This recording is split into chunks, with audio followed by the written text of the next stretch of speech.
Hola a todos y aquí Ramiro y bienvenidos al único canal que tiene más vídeos que Subscriptowers.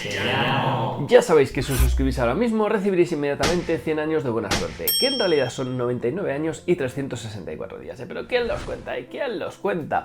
Pues yo, el que os cuenta las películas de ayer y de hoy. Y en este caso quería hacer una crítica retro de Warlock, el brujo, una película dirigida por Steve Miner, que a mí me encanta, tiene muchísimo encanto, la tengo en DVD, la alquilé múltiples veces, pero múltiples veces en el videoclub. Es una de esas películas que, sabiendo que no es buena porque los efectos son muy pobretones, el presupuesto muy ajustado, hay algo que tiene cierta magia, nunca mejor dicho, tiene una presencia animal magnética de Julian Sands, y quería contaros, aparte de hacer una mini crítica, varias curiosidades que tiene la cinta y que no todo el mundo conoce. Pero ahora os lo cuento bien, así que comenzamos.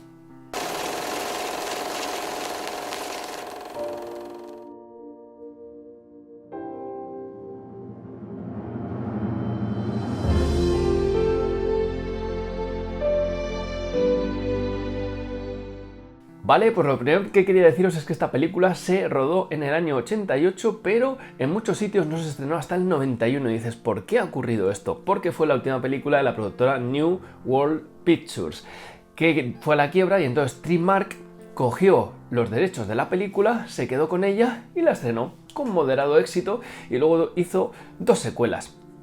Una con Julian Sands y la otra con Bruce Payne. Bruce Payne lo habréis conocido porque era el malo de Pasajero 57 o de Dragones y Mazmorras, la mala. La malucha que se estrenó sobre el año 2000 o algo así, no me acuerdo, pero la verdad es que era horrible. Entonces esas bajaron ya muchísimo. Esta película al menos tiene un buen guión y aquellas no tenían. Entonces la historia de esta película es bastante curiosa, porque la productora lo que dijo es: no podemos gastarnos más de 7 millones de dólares. Y cuando vieron el guión, la verdad es que era carísimo, así que recurrieron a Steve Miner, que es un director muy apañado con películas de poco presupuesto. Hizo, por ejemplo, House, una casa alucinante. Y entonces dijeron, ¿puedes encajarlo? Y dijo, sí, pero tengo que hacer algunos cambios. Y la verdad es que el guión sufrió muchísimas modificaciones. El escritor de la historia es David Twohy, que hoy se ha hecho muy famoso por Riddick. Él es el creador de Pitch Black, director y guionista de las crónicas de Riddick y de Riddick. Y tiene Escapada Perfecta, que a mí me encanta esa película. Es una película que no gusta a nadie y a mí me parece flipante y con un guión maravilloso. Por favor, esa no os la veáis. Creo que un día se merecería crítica aparte, pero estamos hablando de Warlock, el brujo. Y como os decía, el guión tuvo bastantes complicaciones porque en un principio lo que habían pensado es que en la época de la Inquisición, donde se inicia la película, esto va de un brujo en el siglo XVII que es teletransportado al futuro y entonces ve la sociedad de ahora y tiene que encontrar un libro con el que puede despertar al diablo.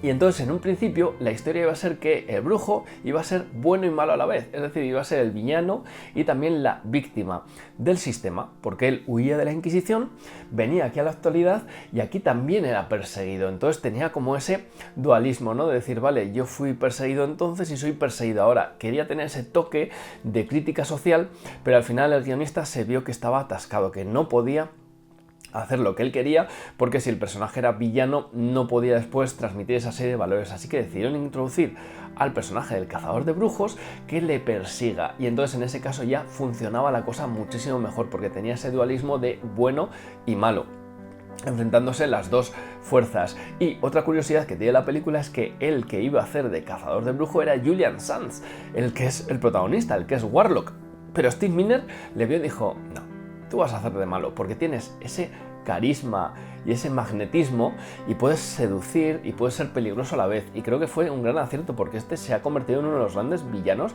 de la década. Ojalá hiciesen un remake, pero bien, ¿vale? Lo de pero bien lo matizo y me parece un punto importante, porque esta película de lo que adolece es de los efectos prácticos. Los efectos especiales son muy malos hasta para la época. Tú ves las escenas de Warlock volando con esa pantalla azul que utilizaron, horrible, cuando lanza las bolas de energía, las ondas vitales, para los que no sois de España y siempre reís de nosotros por lo de onda vital, pues bien, tenéis toda la razón, y aquí os doy otra, que es lanza esa bola de energía, esa onda vital.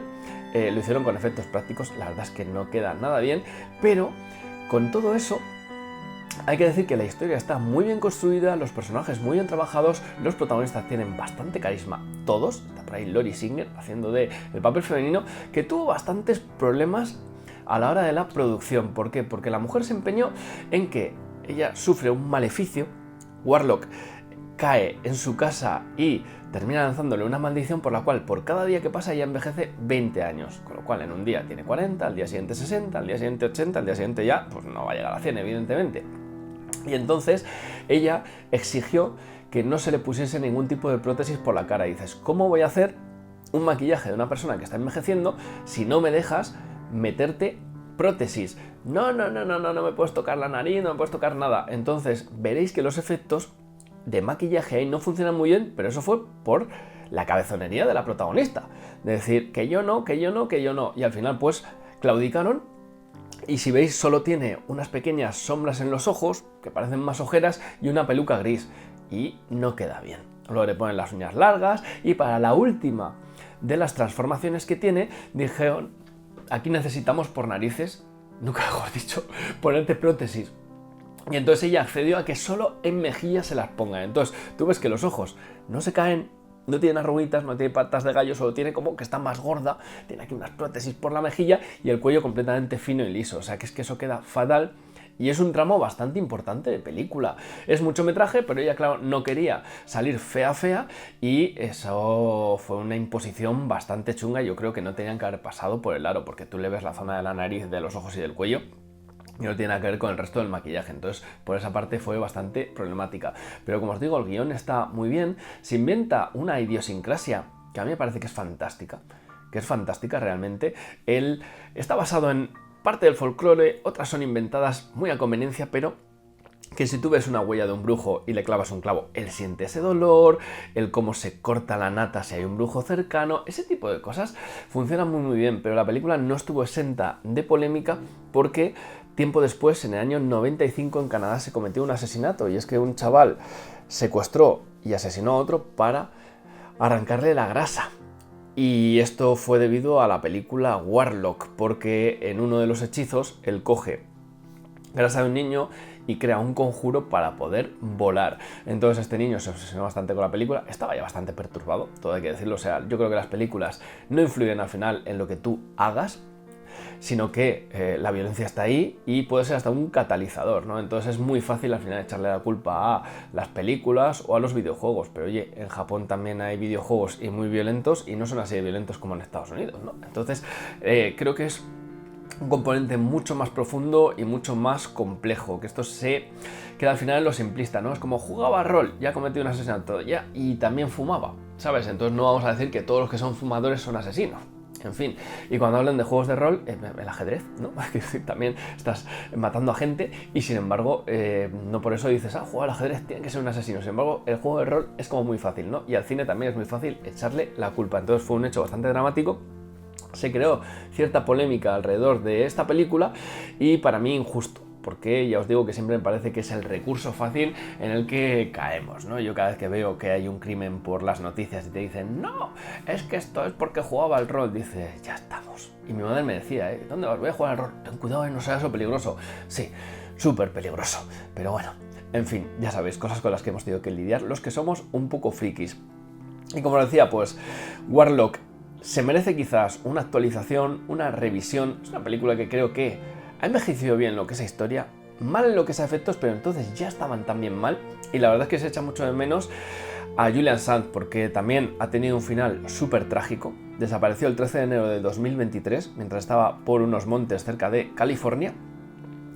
No daban con él y 6 meses después, por junio, encontraron unos restos humanos ya en plena descomposición, hicieron pruebas de ADN sobre los restos y al final descubrieron que fue Julian Sands, o sea que sufrió algún tipo de accidente durante su senderismo y falleció, con lo cual me da bastante pena y también quería aprovechar para que este vídeo fuese un poco de crítica, homenaje y curiosidades a Warlock, que me parece una auténtica joya.